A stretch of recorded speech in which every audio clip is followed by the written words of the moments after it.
Being mindful is the practice of maintaining a non-judgmental state of heightened or complete awareness of one's thoughts, emotions, or experiences on a moment-to-moment basis, which can be extremely important while trying to understand and learn more about mental health. So let me welcome you to Mindful Thoughts.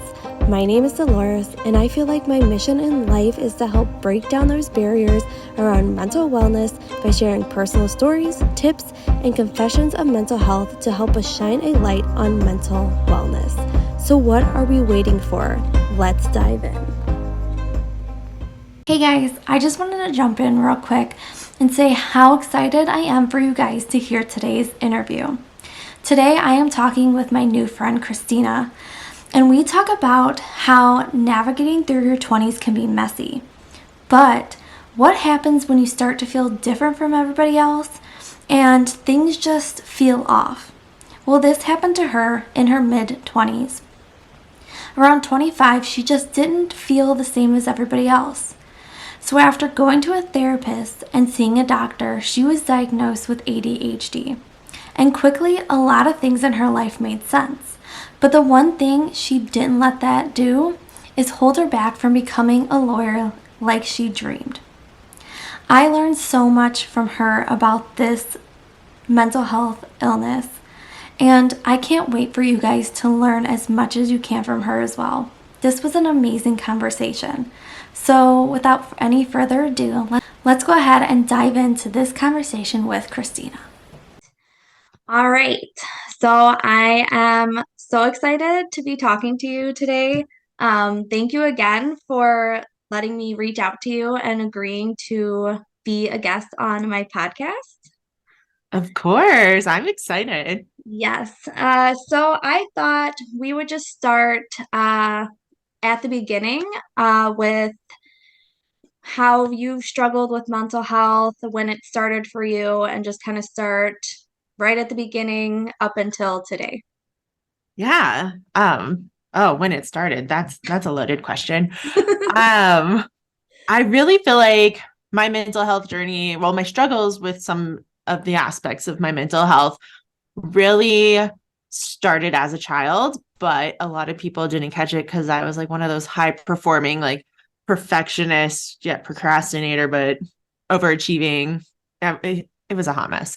Um, but I always really think that my journey to like working on my mental health and exploring that a bit more started in my like mid 20s.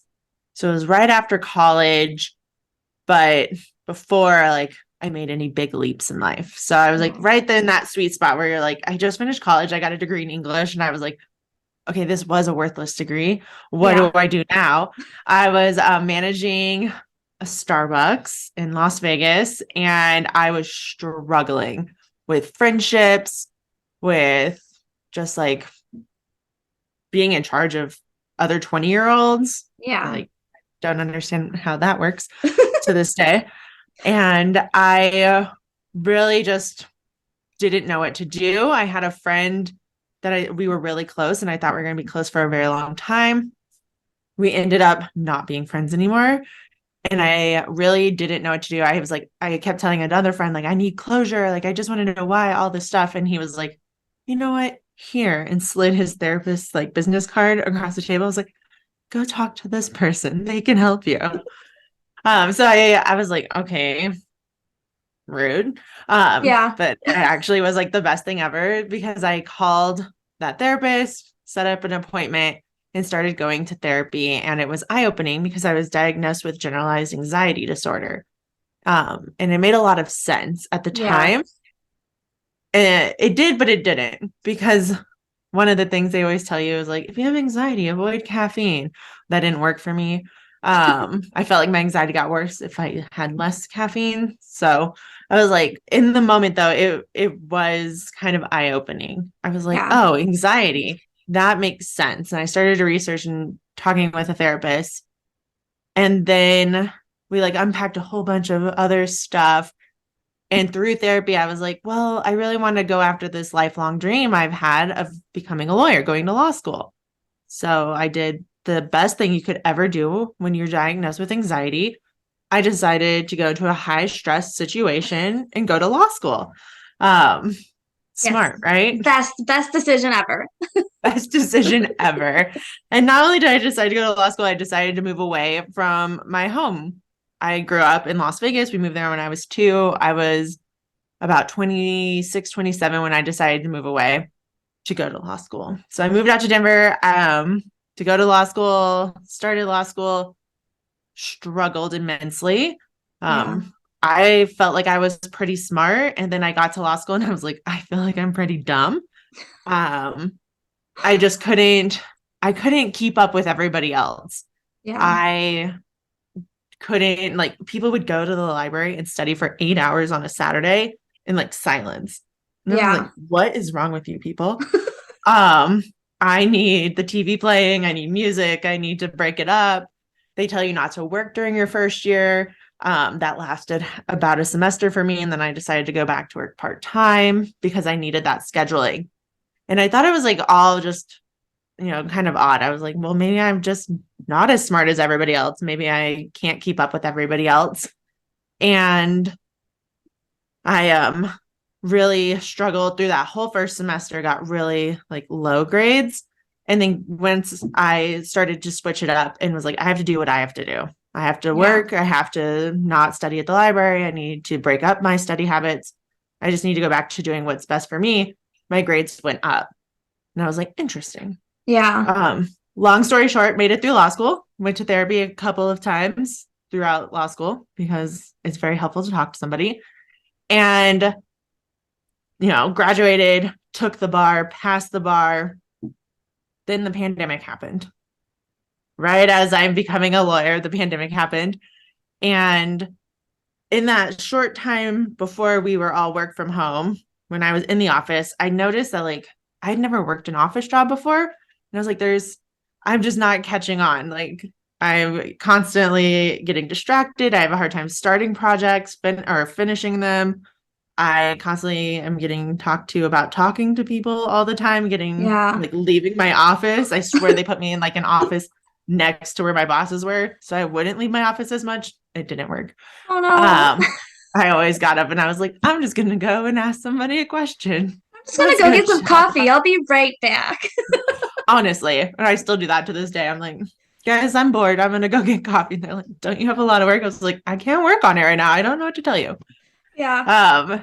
Then the pandemic happened. We were all like, in that crazy, like, what is going on with the world mess. Right. And I had a big breakup. I was dating someone throughout law school. We broke up right after that. It was just a lot of transitions. Met my fiance, my fiance now. And he was just like, okay, you really need to go back to therapy. And like, this was like months into the relationship. He's like, I just really think you need to go back to therapy. And I was like, I think it's fine. He's like, no, I think you need to talk about like these work things because they were stressing me out and all of this. And I was like, okay, I'll go back. I know it's just my anxiety. I just need to get in a routine.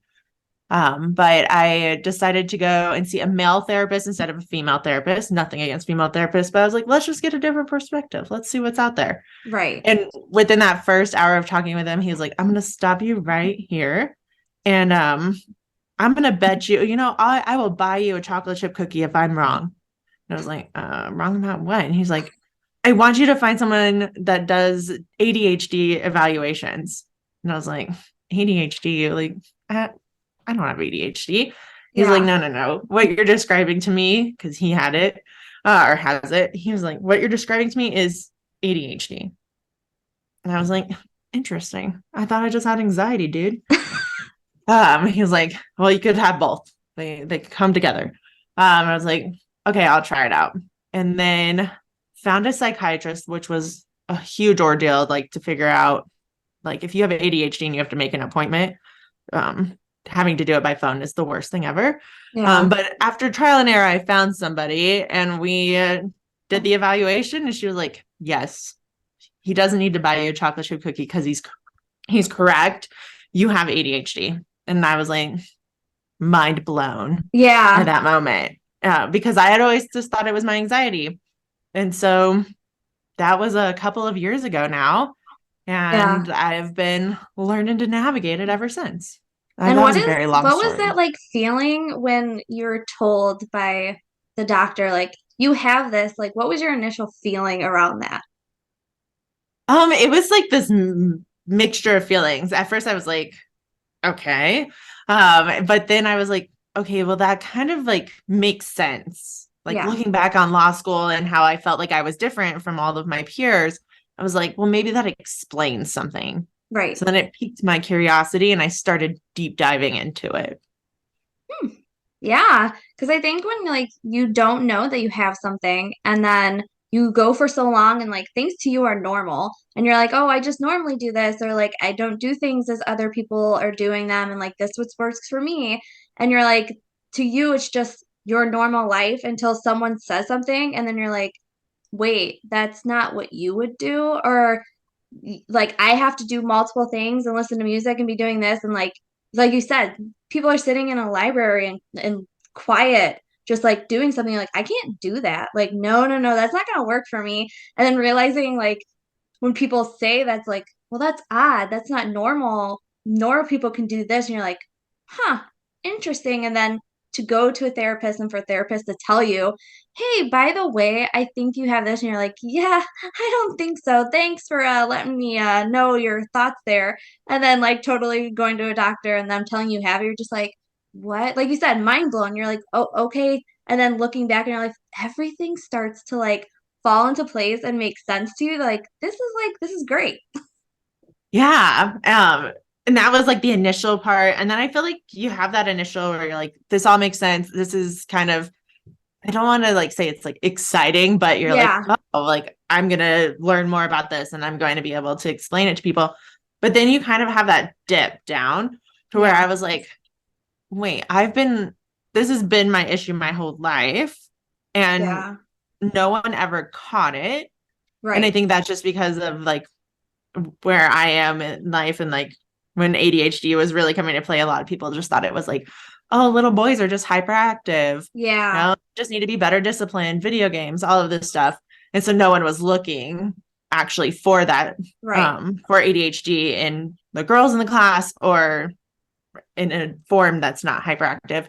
But like as I started to learn more, I started to feel like, why didn't anyone catch this? Like, what could Yeah, have been my life had we caught this and been able to harness it rather than struggling through different aspects of life? And, yeah, you know, so you have that like initial high, then it kind of tapers down a little. And then I feel like it kind of goes back up the more you like start to like learn to work with it. right. Yeah, and I think that like a lot of kids, like when they're going through something, a lot of parents are like, oh, it's just like growing pains, or they're just kids, that's how kids act. And it's like almost gets to the point where it's like, okay, when is it normal for a kid to be acting a certain way? And then it's like, when should you pick up on the fact that like your kid is doing it a lot more and they're super excited about things, they're like super active and they're jumping off the walls, and you're like, okay, do I need to look into this? And I think a lot of parents just don't know that much information. They're just like, oh no, she's just being a kid. Like, she's just super excited and super hyper. And that's just how she is. Like, and then it's almost maybe talking with other parents about it too. Like, does your kid do this? Oh, well, they don't. Huh, that's interesting because my daughter does all this stuff and she's very active. And it's like, I just don't think parents have enough information for their kids to be like, yeah, I'm picking up on that. Maybe that's what they have. And I feel like a lot of kids that grow into teenagers and adults find out way later in life that they're struggling with something because their parents just didn't have enough information to say, oh, yeah, I think maybe we should get you checked out and we should talk about it and figure it out. And you're just like in your 20s now, like, dang, like if I would have had this information growing up or if my parents would have figured it out, like, I wonder how different it would have been. Yeah. And I think especially with how much research has been done in with ADHD, they've actually combined ADD and ADHD into one term, and have created different types. So there's really three types of ADHD. You have your hyperactivity, your inattentiveness, and then a combined.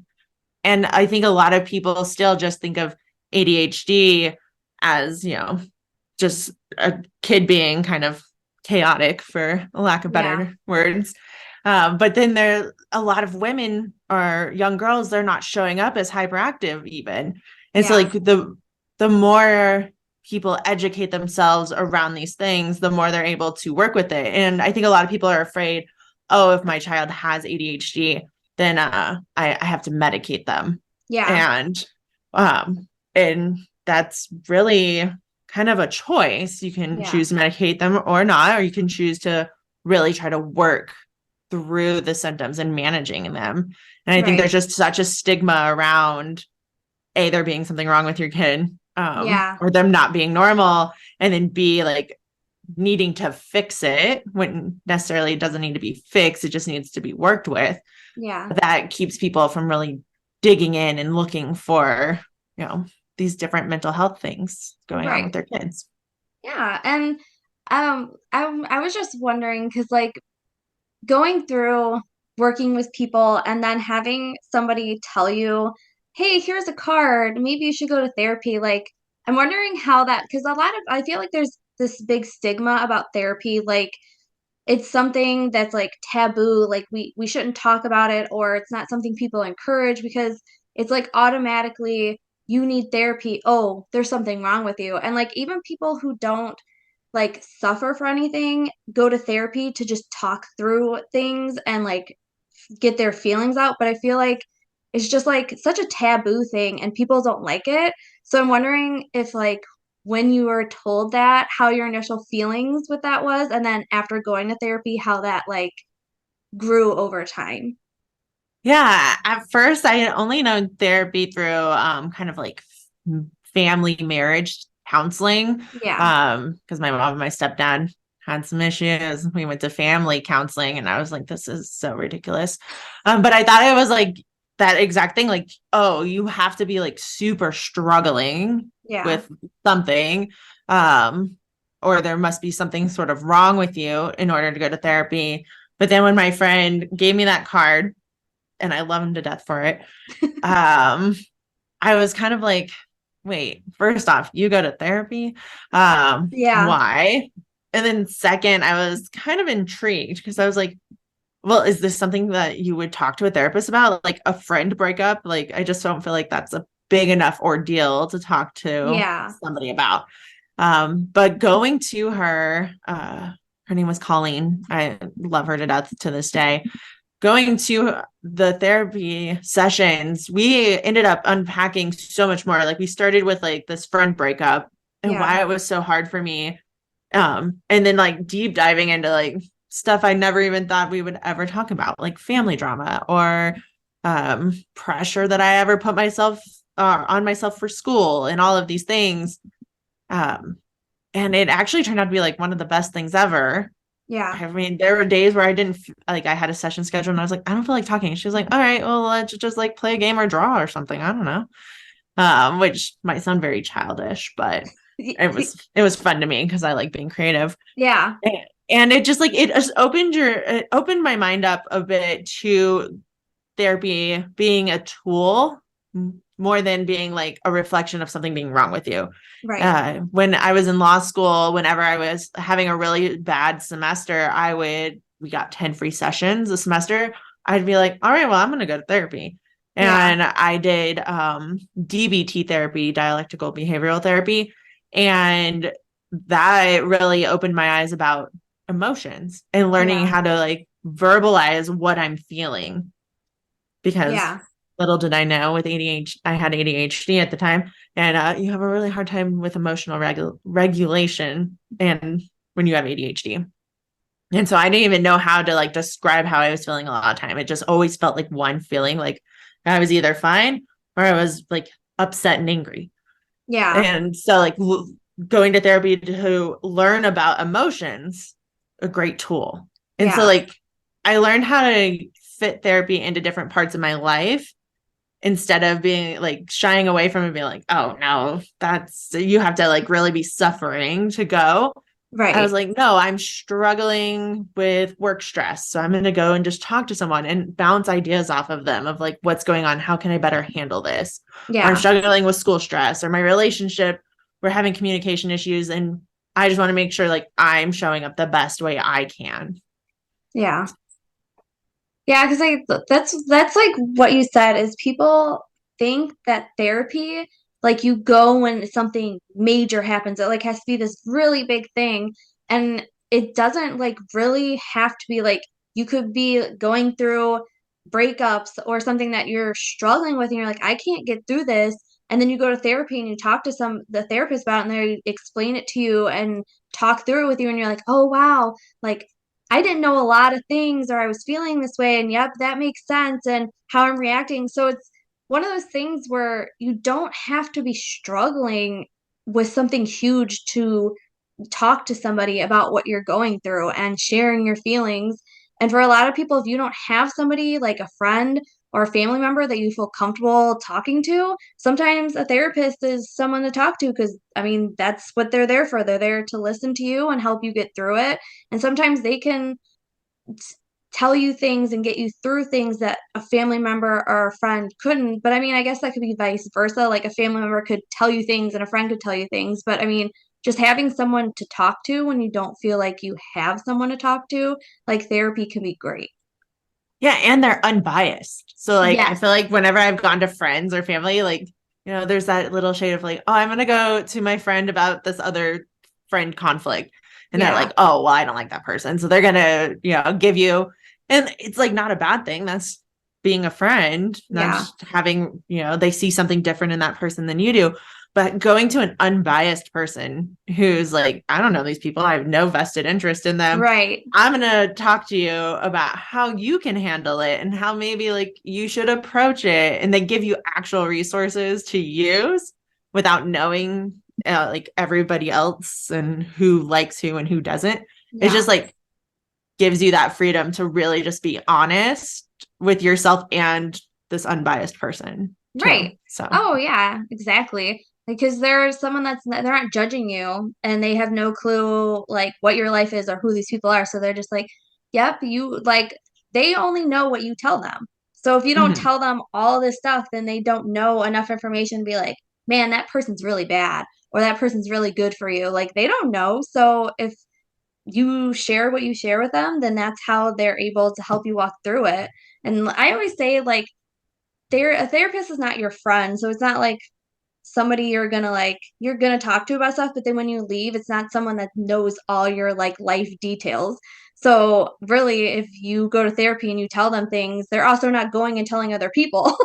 So it's like if Right. that's your fear of like telling a family member or friend something and they're gonna go tell somebody else, and you're like, oh crap, now all these people know, then you're like, okay, yeah, I'm not going to tell nobody to talk. Like your therapist isn't going to talk to your family or friends. Like they just keep it in a vault and that's it. Like nobody's going to judge you or talk behind your back or anything. Right. Yeah. That's why I love therapy. And that's like I love talking to people who like I haven't gone to therapy and I've thought about it a lot and I think within this year I might give it a try because like I feel like because there's such a stigma around it, I love talking to people who talk about therapy and talk about like going because it almost shines this light to say like you can go to therapy and there's nothing wrong with you. Like go do the work and do what you need to do for yourself. And if you go to therapy and it doesn't work, then you know it doesn't work, but like at least you tried. Right. Yeah. Yeah. And you're going to have to shop around a bit. So lately, I haven't been going to therapy a lot lately because A, I can't find a therapist I really like enjoy. And Yeah. then B, the ones that I keep like starting sessions with, they end up like leaving whatever platform I'm using. And I'm like, great. Okay. Yeah. But like you have to like shop around a bit. There have been therapists where I'm like, oh, this is not going to work. Like, I do not like this person. And we Yeah. end the relationship early on. And there have been ones where I'm like, this person's fantastic. Like, I would have never switched my first therapist if I didn't move states. If she was, Yeah. you know, um, licensed here, I would still use her. And so, yeah, it's like a shopping process. So that can be a little intimidating to people, but you want to make sure you find someone that's a good fit for Right. you. And that maybe like can give you insight on specific things because they all specialize in different things. And it's scary. I will say that. It's scary at first to have to Yeah. be like, all right, well, I'm going to go talk to a stranger about all of these things that maybe I don't even talk to like my significant other or best friends about. Yeah. And so a lot of people struggle with that aspect, but I like once you start talking to the person, you find the right person, you just, yeah, you just feel comfortable. You just click. You just Right. start talking about stuff you never knew you were going to talk about.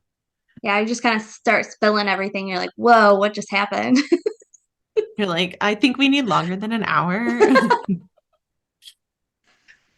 So I'm wondering too, learning all of this stuff, like when you first got with your fiance and he said, I think you might need to go back to therapy and stuff like that. Like, how has it been like finding out you have ADHD and your relationship with him? Yeah. So when he told me to go back to therapy, I was actually moving in. So it was like another big life transition. He Yeah. already had a house. He already had it pretty much decorated. Which most guys are like, what? But that's what he was doing. And I was like, how do I fit in here? Like, this is strange to me. But once like I started going to therapy and I then got the ADHD diagnosis, I mean, he was nice enough not to say I told you so. Smart guy. But he was like, all right, cool. Now you like at least know what's going on. And then I started my podcast about it because I was like, I need something that's going to help me like actually dig into this and learn Yeah. coping skills. But I he actually when I got diagnosed with anxiety, I was like, no, I never want to go on medication. But when I got diagnosed with ADHD, I talked to my fiance Josh because he has ADHD as well. And Okay. he was like, you should at least just try a low dose of medication. Just like Yeah. try it out. And if it doesn't work, it doesn't work. And I was like really appreciative of that because he's like, I've tried it. It works. I take it regularly. And I was like, okay, well, we'll see.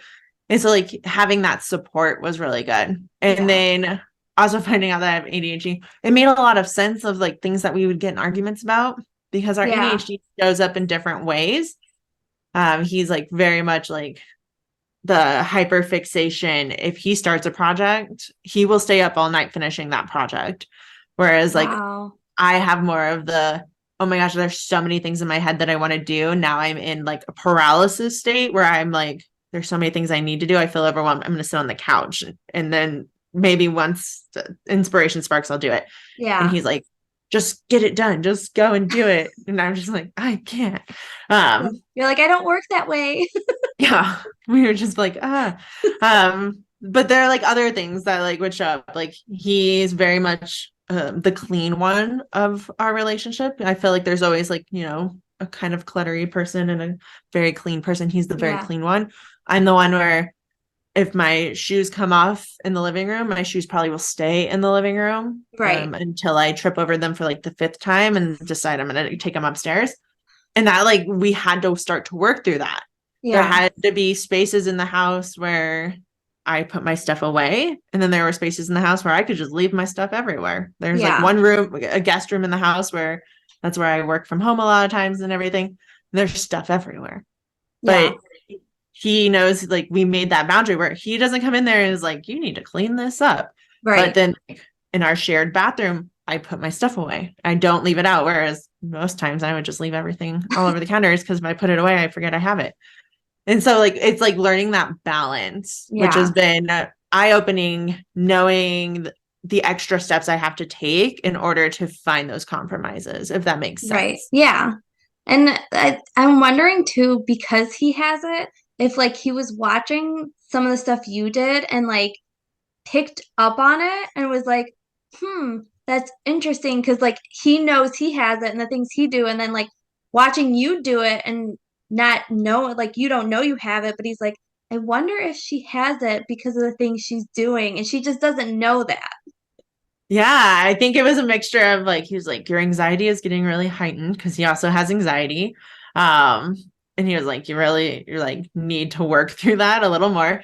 Um, you know, coupled with this like does she maybe have ADHD? Does she not? Yeah. Sort of mentality. And he was just like, I think I can't help you through these things. I really just think you need to find someone who actually is trained to help. Yeah. And I don't think he was ever surprised when I got the diagnosis and he was like, yeah, makes sense. Makes sense. So He's like, oh yes, this definitely makes sense now. Yeah. And I'm wondering too, do you still take medication for it or are you not taking medication for it? No, I still take medication for it. I take a stimulant, which a lot of people are like, oh gosh, don't take that. Yeah. But I find I take a very like a lower dose than I think a lot of people.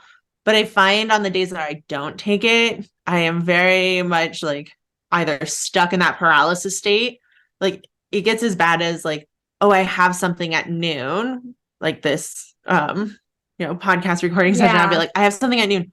All right, I cannot do anything until noon. Like I Yeah. have to be sitting near the computer so that way if noon hits the clock, I can jump on because before I might get busy and forget. Right. Um, and I then get really bad anxiety because I forgot and I let somebody down and the cycle started. Um, but like on the days where I am taking my medication regularly, at work and everything, I'm able to, stay in my office longer than I would before. I'm Yeah. able to say, okay, this really needs to get done today. And it's the boring part of a project, but it needs to get done today. Okay, what can I do to get Yeah. myself to get it done? It doesn't necessarily like fix everything. My Yeah. ADHD is still there, but it at least gives my brain the boost that it needs to say, all right, we need to get this done. Let's do it. Like, let's figure Right. out how to get it done rather than let's just stare at it and hope that it magically finishes itself. Yeah. So I find it's really helpful. I've been taking it for about 2 years now.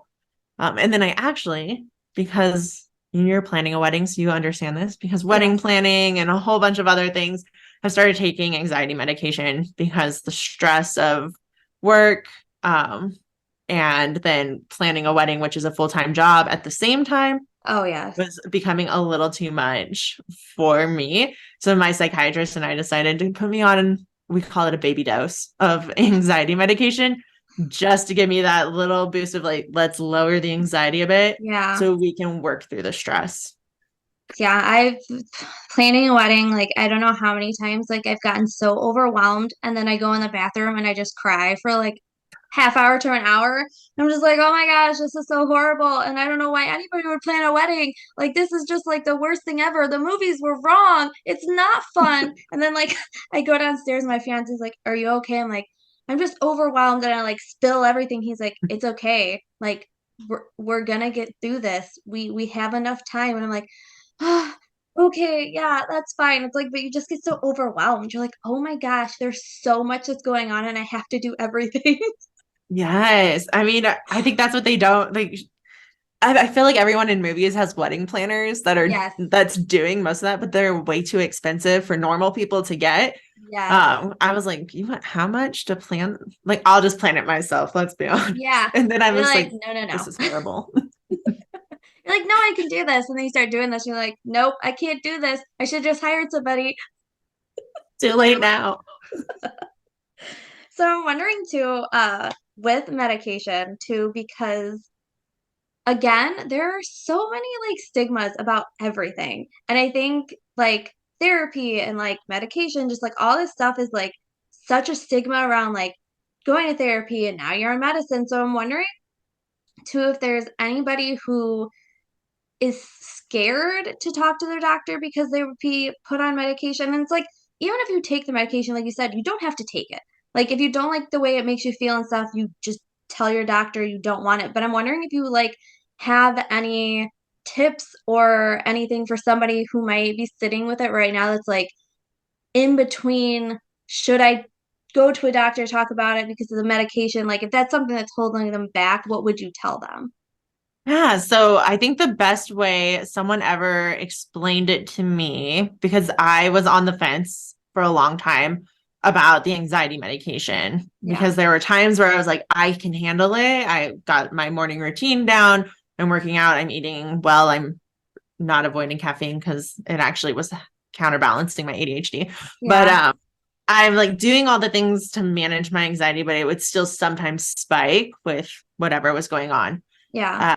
So I was like very much like against it. But someone once said to me, like, that I think their doctor explained it to them this way. So it's like been passed down. is if your leg was broken, you wouldn't just not put a cast on it. Yeah. If your eyes don't work, you don't just like struggle with your eyes not working. You get glasses or contacts or whatever works for you. And what our brain is the same way. Like, all right, you're struggling like with mental health. Your brain is struggling for like ADHD to produce enough dopamine, Yeah. or to receive enough dopamine. It can go either way. Your anxiety like is causing these issues in your brain. So why wouldn't you, much like you'd get a cast for a broken leg or glasses for eyes that weren't working properly, why wouldn't you take medication to Yeah. help aid your brain in these things? And like Yeah. when someone said that to me, I was like, I mean, yeah, why wouldn't I? Right. Yeah. You're like, well, why wouldn't I take care of my brain like I take care of my body? Yeah, I think we like separate our brains out from our bodies for some reason. Yeah. Um, Kind of like, our insurance, it separates out our teeth and our eyes from our body. Yeah. I don't ever understand that either. But I think we like do that. We like think of our brain as like not part of our body, and we're like, well, it's fine. It will Yeah. work its way out. But it's working on all of the same kind of chemical receptors and things, other things that are happening in your body. And so if something else was broken, you would fix it. And you have to sort of think of your mental health that way. Like it's not working. It doesn't mean you're broken. It just means Yeah. something's not connecting. Yeah. And medication might help connect that. And you will trial and error their medication as well. Like Right. I know plenty of people who tried out ADHD medication and said, this isn't working for me. I don't feel good on it. I actually tried a different ADHD medication before we landed on a stimulant, and it was not working for me at all. It was making things far worse. And then I broke out in hives, and we're like, yeah, we have to come off this. Oh no. But you have that option. Just because you get a diagnosis doesn't mean that it becomes your whole world. I Yeah. think a lot of people are like, I have ADHD. This is now my personality. It's you've always probably had it, and Right. it just helps you learn to cope with it by giving it a name. I think Yeah. people are afraid to give it a name because all the stigmas that come with it. It's the same with medication. Like medication's a tool in your tool belt. It's not a forever thing. I don't Yeah. plan on being on anxiety medication for the rest of my life. But Yeah. right now it's aiding me in being able to get those coping skills back into place and to get my anxiety under control so I can get the things I need to get done. Right. So if you're scared to go on medication, I would just keep that in mind. You would fix a broken leg. Yeah. So might as well think of your brain as just needing a bandage. It just needs a little boost. It's not a forever thing. Yeah. You can try different methods. I think medication is just, like I said, a tool in your coping skills toolbox. And then lastly, like it's okay to have to admit that things aren't as perfect as maybe you want them to seem. And that's really hard to cope with, but that's why we have doctors. That's why we have psychiatrists and therapists who literally train themselves to help people cope with those things. Yeah. And yeah, don't be scared of it. Just you have a myriad of options. Try them all. Yeah. I think it's like the asking for help. Like for Mm. some reason, it's like, oh, there's something wrong with me. I need help. And like for a lot of people, they don't want to ask for help. Like, no, I got this myself. Or for a long time, I myself struggled with like asking for help, and it like almost mirrored like I was weak, or like I had this weakness that like I couldn't do it myself, or I couldn't handle it myself. And I'm like, it got to the point where it's like asking for help or talking to somebody about it is not weakness. It's more of a strength for you to say, okay, yeah, something's not right and I need to do something about it and I need to take care of myself. And I just need somebody to tell me what's going on because I can't explain it myself.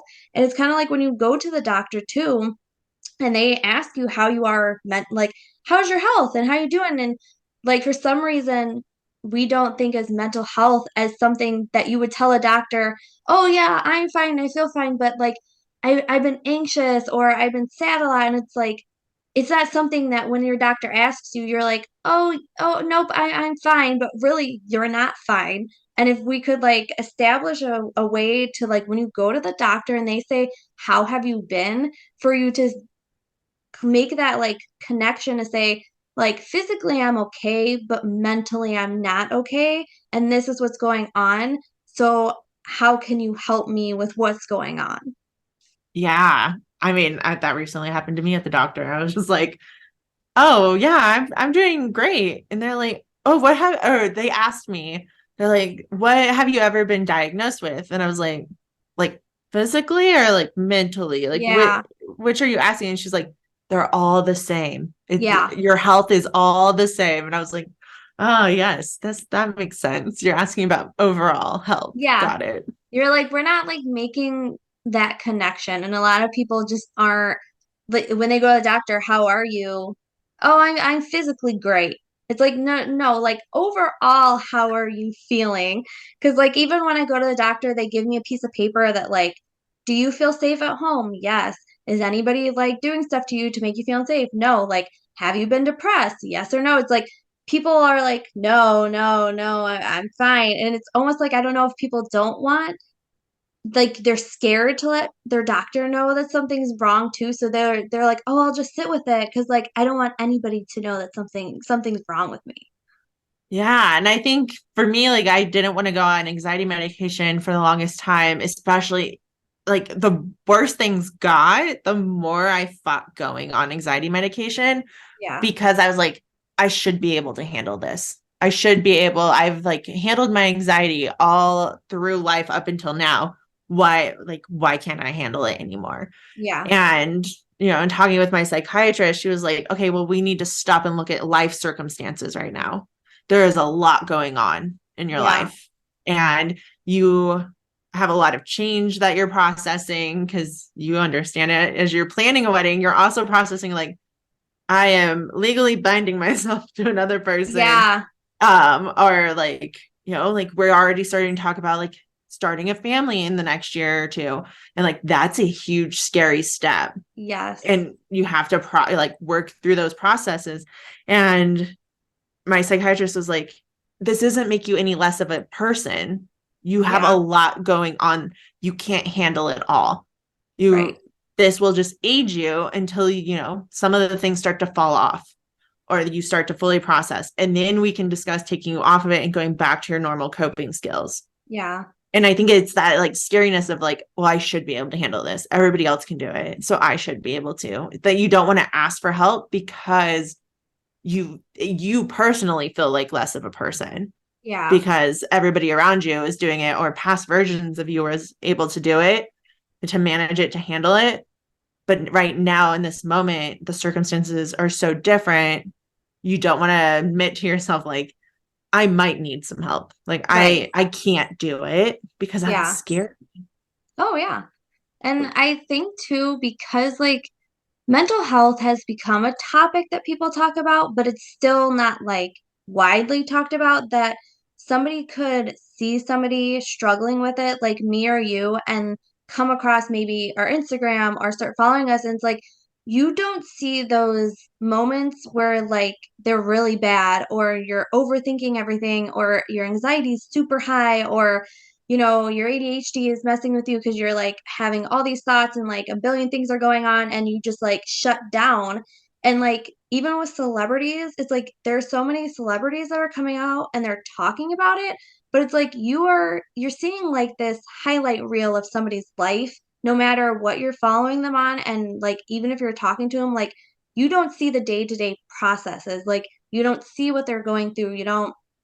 You're not experiencing those moments where it's really hard. So it's like, oh no, when you look at them, they have it all together. Like there is nothing going on, but it's like you don't know what happens when I wake up and I have depression and then I'm depressed all day. Like I still put a smile on my face. I still go about my life, but like you're not in those deep moments.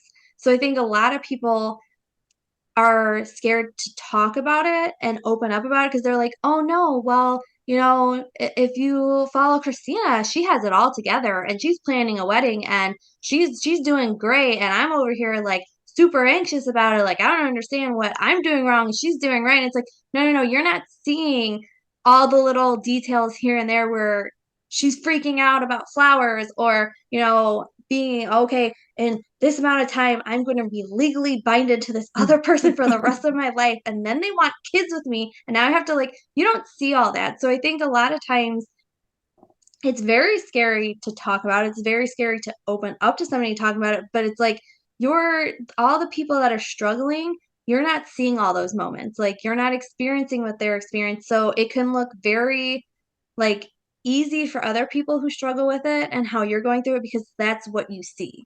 You're not like seeing it all. Yeah. And I don't think you'll ever really see it all because I don't know about you. Like, I never think when I'm crying and having a really bad moment to pull my phone out and record myself crying. Yeah. That's just not where my brain is. People who Right. keep it, it's great. They're ultimate content creators. I'm just like, yeah, that just feels very not, it just feels inauthentic to me. And I honestly am not thinking about recording Yeah. myself in a very ugly crying state. Right. And yeah, you won't see every aspect because we are taught also in society if you are having a depressive moment, okay, well, you still have responsibilities, so get up and go to Yeah. work. Like if I'm very anxious, okay, well, I still have to show up professionally and I have to push it down and I have to, interact with a smile on my face. Yeah. And so we don't always know what people are struggling with. But that's my struggle with social media and mental health content creators. I think it's great that we're talking about it, but we are only showing one side of it Yeah. because that's how social media is built. Yeah. And so, yeah, if you're struggling and you're like, look at somebody's page, just know like that's probably content that they created, reflecting back on something that happened. Yeah. Or content they created to help you feel related to them, and to learn more. Yeah. But it's not necessarily showing you every struggle that they're having. So if someone doesn't look like they're struggling, if they're not struggling, that's fantastic. Yeah. But they most likely are behind the scenes struggling. Yeah. And then I just even looking at like my own like people I follow on social media, like I just feel like sometimes like it can just be so damaging to somebody who's struggling who doesn't necessarily know how to cope with it because you're seeing like all these people that are like living their best lives and doing all this stuff, but it's like no, those people could be going through stuff that you just don't see, but you're not seeing that. So I think too, for a lot of people, it's like learn when you see something, if that's a trigger to you, to be like, okay, yeah, no, I don't need to be consuming any of that. And like you said, people are that put content out, like they could be spending months creating that content and putting it out, and you don't see all of that. You just see that post that you're like, oh yeah, great, you're doing so well, and all this stuff. Like you don't know the journey I went to come here and how I'm doing it every single day. Like mental health is a journey. Like once you figure it out and you know what you're struggling with, like it's a day-to-day thing. It's not something that you struggle with and then you don't struggle with. It's something you're dealing with every day and you're just not seeing that part of me every single day.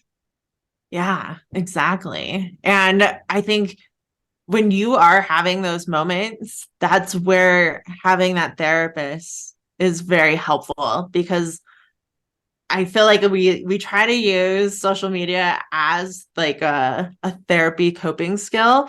When we are feeling a certain way, it's like our default setting to start scrolling. Yeah. I call it doom scrolling. I think a lot of people call it doom scrolling these Yes. days, especially if you're like in a paralysis mode and you're like, I can't figure out what to do. Whether it's anxiety or ADHD or whatever it is, and you're just like, I'm just gonna scroll. But it makes you feel worse about yourself Yeah. because you start to have those triggers. Like you're like, oh, well, that person, 2 days ago, they were posting, about mental health struggles. And today they're on a beach. Cool. Yeah. Like, I wish I could be on a beach. That's horrible. Like, what am I doing wrong? And so you start to like look through that. And then those are the moments where you actually need to put your phone away Yeah. and like turn to other non like comparative, like coping skills, journaling, meditation, going for a walk, talking to a therapist, doing things that are going to take you kind of out of this mode of like, I'm going to compare myself to everybody else and put you into this, I'm going to get back in touch with what's going on in my Yeah. own body. And besides therapy and medication, is there like any other things that you do that work for you? Like when your HDHD is really bad or when anxiety comes up, like, is there any things that like you do on the daily to help you besides like going to therapy and the medication? I wish that I could say that I'm like in a really good routine right now, but I'm not. Because I feel like they go through seasons. Yeah. But I always try, especially because I have ADHD, I try to put some things into my life that are explicitly for me. So whether that's time to unwind and play a game that I'm really enjoying, or read a book, or journal a bit. Sometimes, especially if you're a content creator or someone who vlogs and podcasts and does all that stuff, you're like, I don't feel like journaling because I really feel tapped out on Yeah. writing stuff down or creating something. Um, I try to do a mixture of things, but one of the things that really helps me is signing up for like races, like running races. So I always try to sign up for a 5K a month, because then I know that I'm like, oh, I need to go for a run because I want to keep my endurance up, and I Yeah. have this race coming up.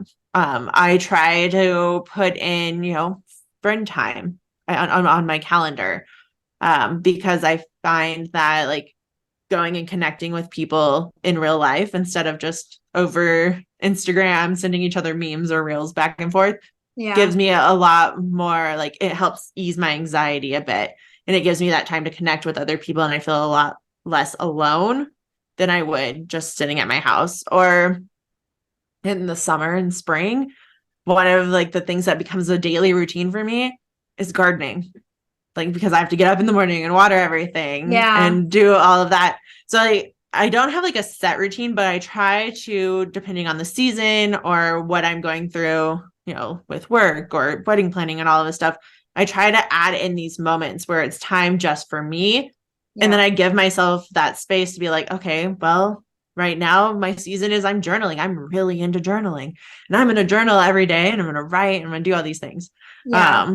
around journaling. Or I am really into running, so I'm going to go and run. I think that was my February. I had a race almost every weekend.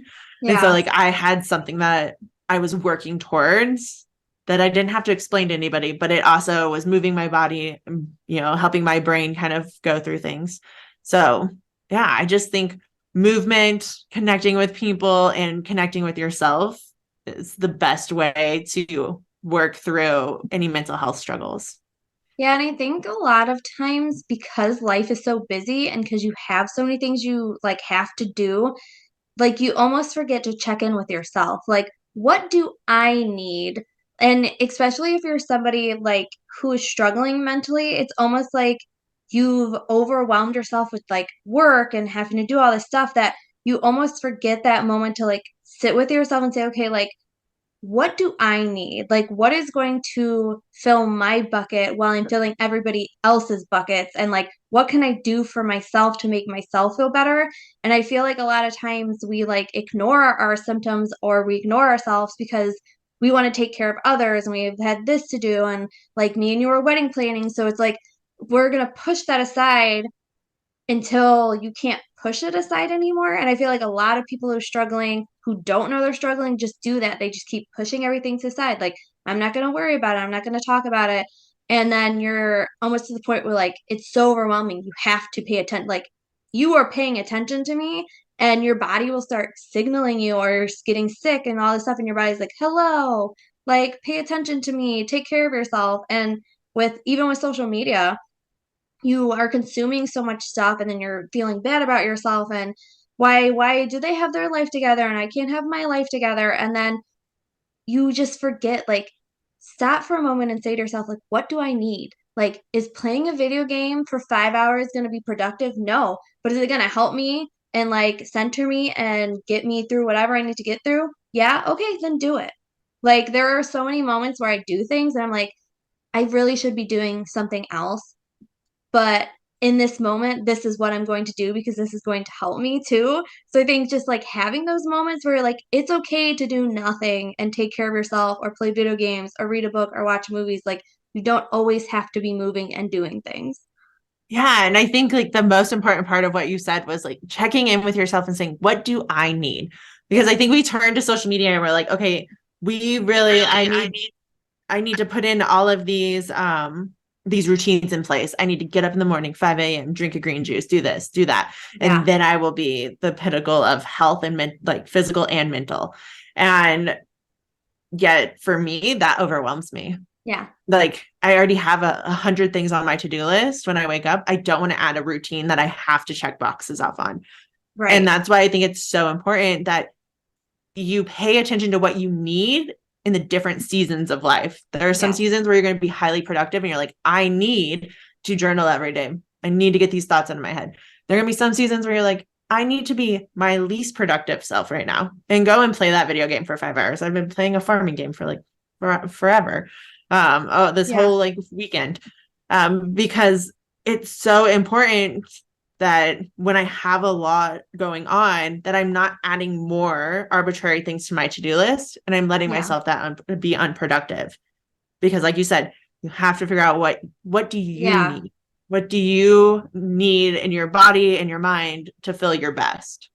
Yeah. And like you said too, like it's almost looking at what people are doing and it's almost like that girl. You want to be that girl who wakes up at 5 a.m. and works out and drinks green juice and does a salad for lunch and then she's doing all this stuff and it's like that works for her, but that's not going to work for you. Like you need to figure out what works for you. And it's almost like you said, like therapy, if you go to a therapist and you don't like them, you shop around and then if you still don't like it, you just don't do it. You start medication, you don't like the medication, you don't do it. You like journaling, then journal. If everybody else is meditating and you're journaling, that's what works for them. Like you need to figure out what works for you and then continue to do that every single day so you can get through your days however you need to get through them. And if you have a rough moment or a rough day, then it's okay. You just like have that day. But it's like finding that routine that fits for you is like gonna work better for you. I think that like if someone was following you and they're like, oh, she has ADHD, but she does like all this stuff and it works for her. Like, I have ADHD. I need to do all this stuff so I can live this like great life. And like she's doing all this. It's like, but what works for you isn't going to work for them. And that's why like like having these conversations with people about mental health because like what works for somebody else isn't going to work for 5 other people. And what works for those 5 other people aren't going to work for you. So if you could figure out the routine that works for you and those moments when it's really rough, what you can do for yourself is going to be so much better for you in the long run.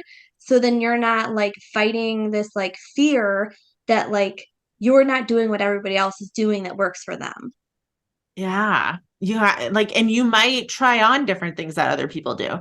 And those 5 other people that are doing vastly different routines, you might pick one thing from each of them that works for you and incorporate that in.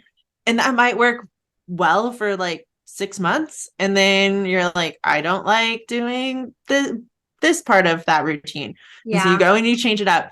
And I think we just have to give ourselves permission in the room to grow and change. Yeah. And allow ourselves like that grace that our mental health is constantly ebbing and flowing and our routines will constantly be ebbing and flowing. And the way we cope with things in one season is not going to be the way we are able to cope with them in another. And you just have to remember, like, it's the same with your physical body. There are people who maybe 2 years ago, you were lifting like 150-pound barbells. And now you're like, now I only go for walks. I'm only into yoga. Like, and you give yourself that grace. You're like, yeah, that wasn't working for me anymore. I don't like weightlifting. I like a slower pace thing. Yeah. And you have to give yourself that same grace with your mental health and your routines and your coping skills. Yeah, because I felt that way too. Like I had surgery on my shoulder, and then there was like so much more I could do before that. And then after I couldn't do as much, and then it's like you're almost like punishing yourself for not being able to do the things that you could do before. And it's like this is a different season of life. You're going through different things. Or like even with like the pandemic, so many people were losing their jobs and their loved ones were dying, and then people were for the first time in their life experiencing anxiety and depression and all these like things they didn't understand. And it's like you have to realize like this is a season. Like you might not feel this way or go through something tough for the rest of your life, and it's okay to just feel that and then find a way to keep going. And I think for a lot of people it's like overwhelming and they just don't know where to go from what they've learned and like the things they're going through. And it's like trying to cope with that every single day and figuring out like where life is going to go. Like, I think a lot of people think when you get diagnosed, your life is over. Like, nope, this is it. Like, I have to deal with this and this is who I am. And it's like, that's not who you are. It's just a part of who you are now. And you have to learn how to keep moving forward with this little part of you that now has become a part of your life. Mm-hmm. Yeah. And for a lot of people, it's always been there. Now you just Yeah. have a name for it. And that can be really scary. I know a lot of people in the ADHD community, a lot of women who get diagnosed later are like, well, I don't, all these things that I thought were just unique to me are actually ADHD, and I don't like that anymore. Like they feel Yeah. like they lose a part of their identity. And that can be very scary, but it doesn't have to be that way Right. because mental, like anxiety and depression and ADHD and all of these other things, they show up differently in everyone. Right. It doesn't make you any less of a person. It doesn't make you any more of a person. It doesn't make you better than past versions of yourself or worse than past versions. I think like the key is just to live in the present moment, as like maybe kind of woo woo as that sounds. Yeah. But you have to realize like the past version of you, that version no longer exists. Right. You know, the version of me an hour ago is not the same version of me as now. Yeah. Um, and you're not a fortune teller. You can't tell what's going to happen in the future. So like the best thing to do for you and yourself and your mental health and life in general is to really just focus on taking it one moment at a time Yeah. and not, yes, you can reflect on the past, but telling yourself, I can't go back and be that person again, because Right. what would I lose in the present moment if I went back to being that person? And Yeah. I have no idea who I'm going to be in the future. So I might as well just live my life here and enjoy it in this moment.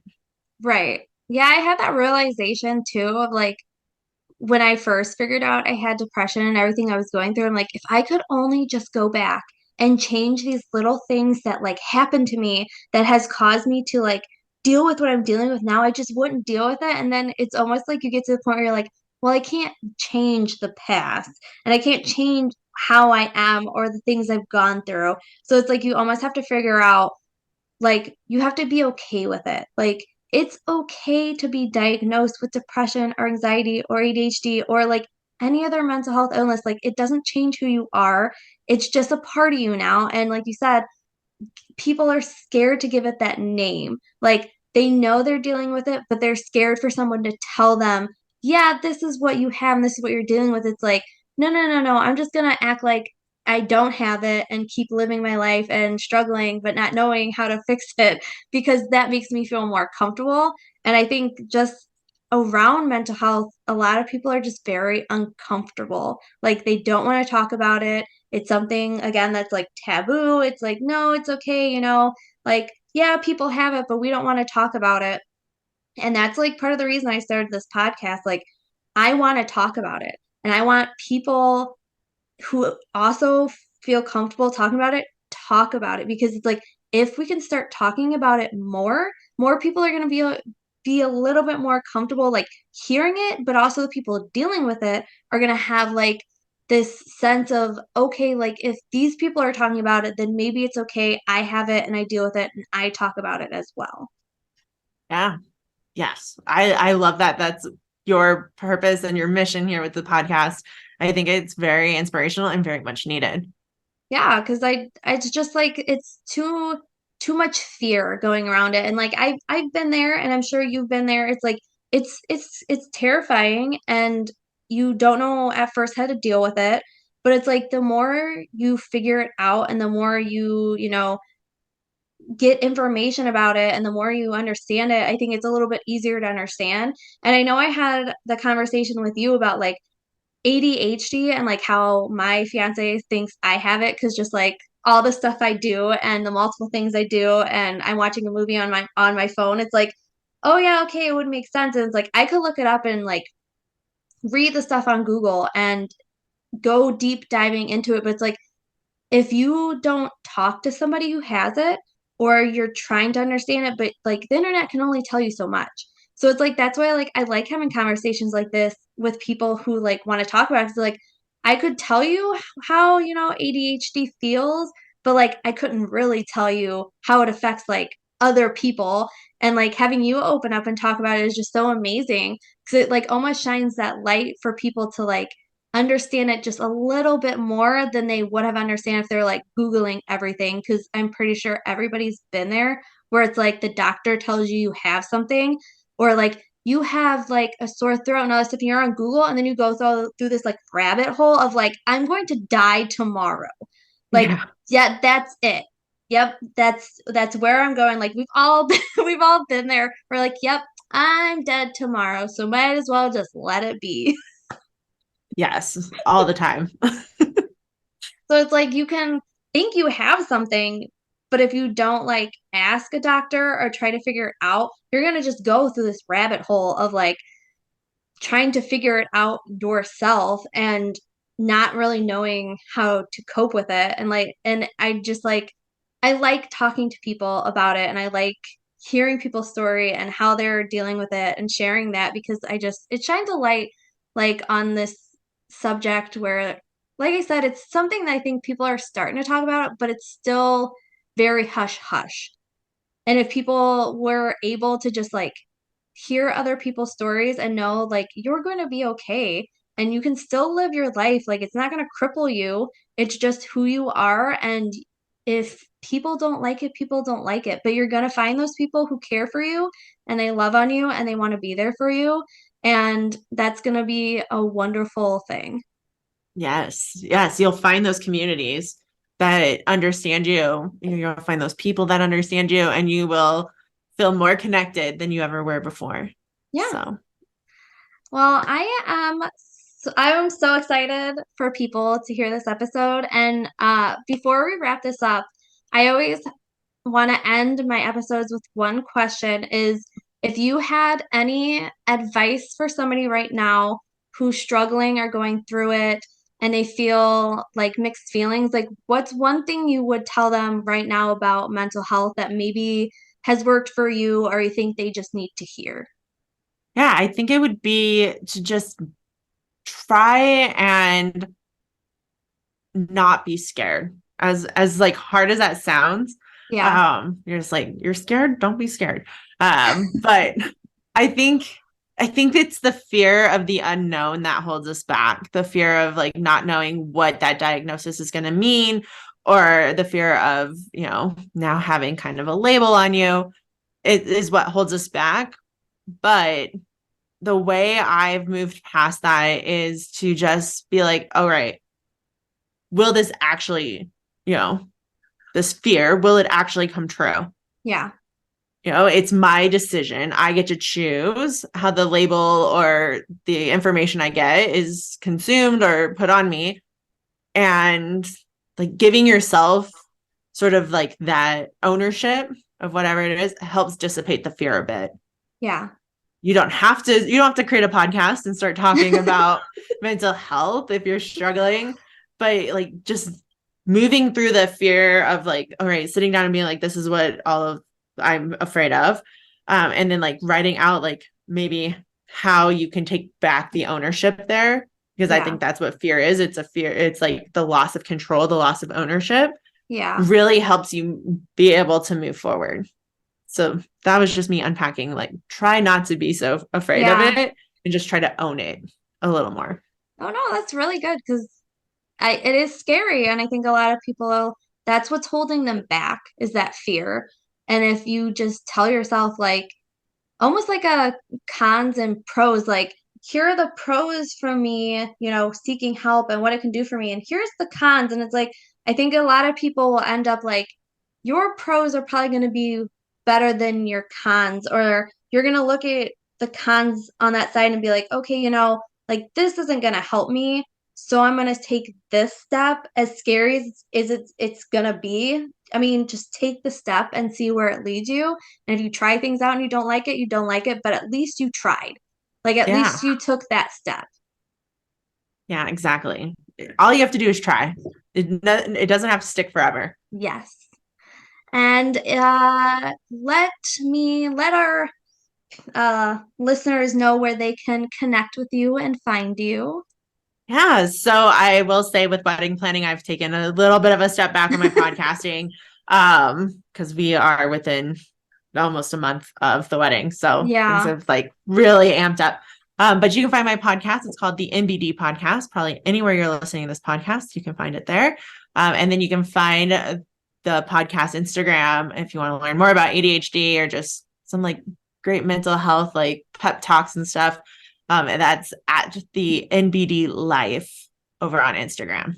So yes. And I will link everything in the show notes so everybody can find it. And I've listened to the podcast and I love your podcast. So I think other people should go listen to it because it definitely is like, I just love how you just talk about your ADHD and your episodes are just like so information, like there's so much information in them about like what you're going through and how you deal with it that like anybody else who has ADHD would like connect with so many things. And there's so many episodes that like I've listened to, I'm like, yeah, yep, that makes sense. Like I connect with that. So I think everybody should go listen to it because it's really good. oh, thank you. But thank you so much again for coming on and sharing your story because that means a lot for me to like have you feel comfortable enough to be a guest on my podcast and even feel comfortable enough just like talking about mental health and what you're going through. Yes, anytime. Thank you for allowing me to come on. And I hope everyone enjoyed this episode and keep doing the good work you're doing. Yes, thank you. Oh my gosh, that was an amazing conversation and filled with so much tactical information that you might need to go back with a notebook and listen to it again. Thank you so much for Christina for being so open and honest about her diagnosis.